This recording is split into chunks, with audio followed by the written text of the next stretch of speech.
guys, welcome back to some more AFK Arena. Today we're over on the free-to-play account on the test server, and we are checking out the new hero. So I said a little bit earlier that she is going to be Lightbearer Meta, or Lightbearer Meta. It's really, we said it about Morrow when he was coming back. So we're going to try her out. We checked out her skills and abilities a little bit earlier.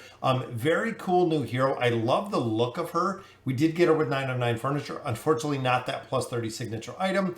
And we did not get the engraving in there. But ultimately, guys, we're going to try her in the campaign. We're going to see how well she works.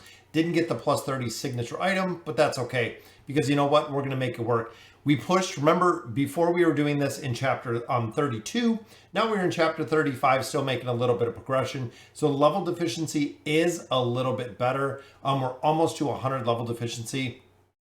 Now, on here, we do not have the best formations. It's not, really the key prime formations within here, but there are a couple ones that I want to try out. So ultimately, what I'm looking to do is just kind of replace, let's say, Ainz with her, and see what we can do within these formations, even running it with Arthur, since we know he dropped out of the meta, and see what we do. Honestly, just kind of test this out, slow it down, see what we can do with her, because I'm hoping that Arthur will give her a little bit of survivability in there, which it doesn't look like very much. This is what has been happening lately, as we've just been kind of run over in the formations. So I can see also a hero like Brutus. I know on here, I don't believe we have Brutus really built out. But Brutus giving her some immunity. A lot of players were also saying with Rosaline following her, could possibly beneficial as well. But again, like I had said earlier, we're pretty limited with the heroes that we have in here to push through here and see. So right there, we have Rose up here with her. So there's the early ult, which I know Brutus immunity. But looking here, guys, 84.74 million. That's where, again, it's going to be interesting. And my tree is not built really at all to pick up. But we need a tank between these two, essentially to hold the line for a minute. And that's not what we're seeing here, because Arthur right there just got absolutely destroyed. They're just getting run over. Let's try swapping up some positions here. And again, if I had a stronger lineup of heroes, her energy comes up just crazy, crazy fast, just like we've seen there. So boom, there's the ult, which again, we're not going to be able to almost 31 million damage there. So I wonder if we could even do a pseudo with Rowan. I'm trying to think like immunity wise, who we could go with. We can even go with possibly like a Lucretia in this one, again, just to survive a little bit. Probably should have dropped out Damon in there, but even just getting melted.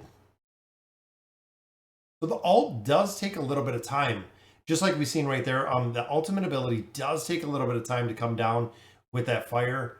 So Rosaline followed Damon, so that will work to get the stage done. But ultimately, guys, he was up the entire fight, but look at the damage. We are going to have to find a way for her to live. I wonder if by chance we could even put her up front with Alna, just to kind of test that out and see what we could do there. But again, the Damon comp is going to be interesting, because Lightbearer wise, there's not really many heroes that I would put her with, especially at the level deficiency. I could see her working possibly with the Awakened Taylene, looking at a combination there, because essentially what we have to do is we have to buy her time. We're gonna definitely have to buy her time to get that ultimate ability off, but also not only just the ultimate ability, it is that AoE effect that she does, which makes me think, like a combination of possibly the 5-pull, that could possibly work. But again, we'd have to keep Iran alive in this combination as well. And I don't see it happening, especially versus these teams.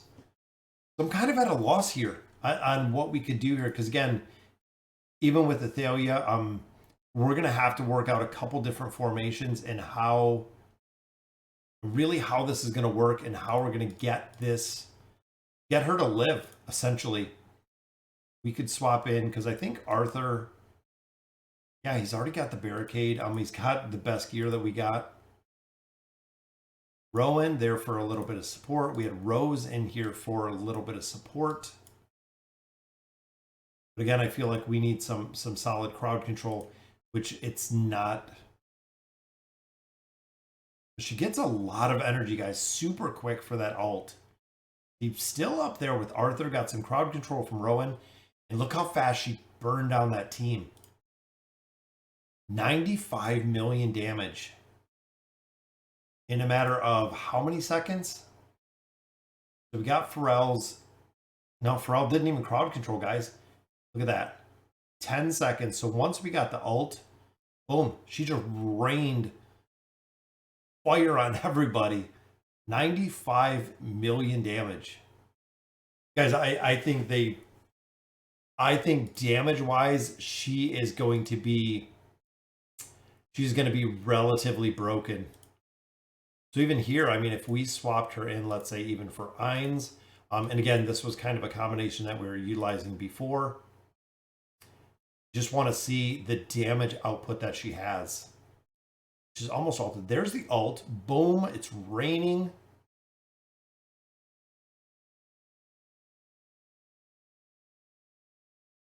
Even there, a second ult. Yeah, 117 million damage. Again, that's incredible. I mean, honestly, it is incredible the amount of damage that she's putting out. And again, put Rose behind her.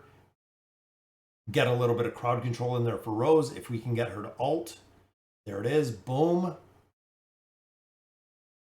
Again, if we can get her just continue to ult. Her damage is incredible, guys. 87 million. Not too bad. I mean, ultimately, pretty impressed with the amount of damage that she is putting out. Even dropping her, again, looking at different formations, we're going to have to go through, we're going to work out the possibilities of where she's going to fit within comps. The pull right here, because of her movement right there, not going to make sense. Definitely not going to make sense within this formation, with the 5-pole formation. So we know that's completely out.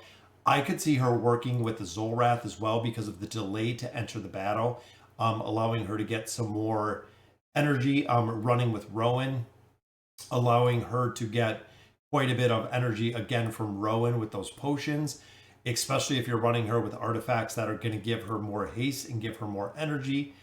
Right off the bat, it seems like it's going to be a no-brainer with some of those and just how much damage and how fast she is going to put out damage. But again, I hope we don't have those issues that we see with some of the heroes, which of course is survivability. So 1 or 2 shots and she is completely just devastated right here. And see, as long as we can keep her up, boom, there's the ult.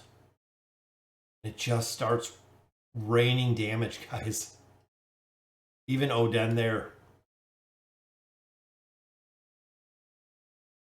So yeah, we're definitely going to have to find exactly where she's going to fit it. And again, I like the Rowan combination in here. Because if she can drink that ult potion, or potion that much faster. And there's the ult. Again, that massive AoE that she has right there. All 5 kills on that one. 52 million damage. Overall, guys, seems pretty impressive with the damage, but I just worry about her survivability. Every time dark energy explodes, an additional 4% max health damage is dealt to targets that are surrounding the residual dark energy. So this is going to up her damage significantly, guys. That's going to give a lot more. The engraving effect, leeching health from an allied target dispels the majority of debuffs, which again, that is the engraving effect.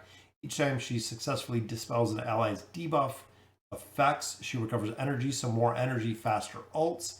An enemy struck by the skill will have their energy recovery reduced by 70% for 10 seconds, guys. That is huge. That is absolutely huge. And then ult, of course, doing more damage with that one. But ultimately, she's going to have to be in a team that we can get some mitigation out of her. It's really just going to be protecting her because she doesn't really have crowd control. But she does a crazy amount of damage short of this one. If they're cursed, they enter a shaded corruption, causing them to be unable to move or use skills while corrupted. So if they are marked or if they are tagged, it's going to essentially allow her to freeze the enemy, essentially. We got Nara right here. You know what? Let's just try swapping Rowan in here. Again, I like the combination of her and Rowan for those potions. There, she's crowd controlled. Now she's down here. Nara grabbed her. Albedo protected her, allowing her to get that ult off, guys. 88 million damage. Yeah, so ultimately, guys, I think she's going to be really solid when it comes to the amount of damage, just like we've seen right there. You're going to have some survivability in here. We're going to have to work out a couple teams that she's going to work with.